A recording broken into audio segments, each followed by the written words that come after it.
Hey guys, today's video is about finding inspiration, and as someone who has drawn for around 500 days consecutively before for a challenge, I definitely know how hard that can be. So I've come up with a bit of a strategy as to how you can find inspiration and kind of kickstart your art when it comes to having an art block.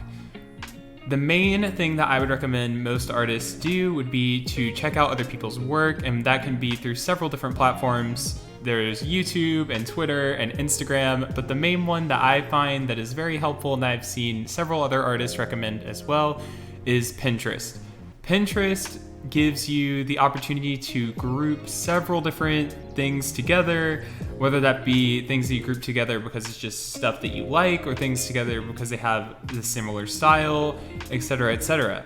And the main thing that I do on Pinterest is that I group things together through a separate style, or through their style and through what I'm trying to create at the time.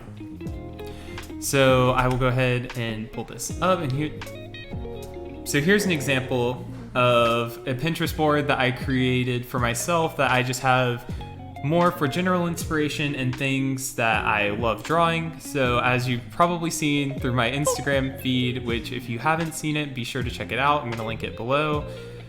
I love drawing cute little creatures, and so because of that, I made a Pinterest board titled Cute Little Creatures, which I will also link below if some of y'all want to go check that out too.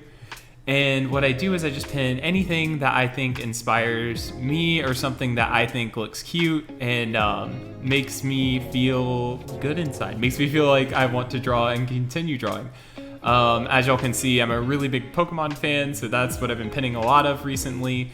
And what's really great about Pinterest is that I can click on one of these things. So let's click on the Gengar here, and it has a bunch of different things below it that give you a bunch of other recommendations. For instance, it now has a bunch of different Pokemon wallpapers, and what I can do is if I like one, so let's say I really like this Ghastly one and Haunter one, I can then click here and then just save to Cute Little Creatures, and then I can even scroll down here and get even more recommendations for more things. So as you can see, it just kind of builds on each other, on itself over and over and over again, and it eventually will give you this giant board of things that you can always reference if you want. And it also gives you a timeline. So for instance, recently it's been Pokemon, but if you scroll down, you see things like a horse, because I was struggling really bad to draw a horse that I ended up, because of Pinterest, being able to figure it out and post on my Instagram the other day, as well as other things like bunnies, which I was also struggling with the other day, and I was able to figure that out just by looking at these on Pinterest and seeing kind of the form and what things people do to simplify animals and that kind of stuff. Additionally, what you can do with Pinterest, and something that I really enjoyed a lot, was searching for artists. So for instance, I'm going to type Steph Scribbles, if I can type correctly, and it'll give me a bunch of things that the amazing artist Steph Scribbles, one of my favorite artists of all time, has created. And then what I can do is I can look through all these and be like, okay, cool, let's pick this one because it's Pokemon and Steph Scribbles, two of my favorite things, and I can save it to my board, and then I have a reference to Steph Scribbles' work and that kind of thing if that's the style that I want to achieve. Additionally though, I can scroll down and I can see a bunch of other people that have similar styles to Steph Scribbles because of other people pinning stuff onto Pinterest boards. So for instance, another one of my favorite artists is Paper Beat Scissors, and these are all artists that I've also found through Pinterest, by the way. Like, I would not have found these artists otherwise, just because I think a lot of them, like Paper Beat Scissors on Tumblr, which I don't have. Steph Scribbles, I think, is mainly on Twitter, which I didn't really use until I found Steph Scribbles. But yeah, so I can just find these kinds of stuff, again, save it to that same board, and then I have all this inspirational art to go off of later. Additionally, what you can do is, or something that I do, is I love trying to support these artists if I have those accounts. And when I find new artists, I try to find them on these platforms. So for instance, I actually went over to Twitter and I started following Steph Scribbles. And again, it's also another way of inspiration, right? Like, now that I'm on Twitter, I can see all this amazing art that Steph Scribbles does additionally.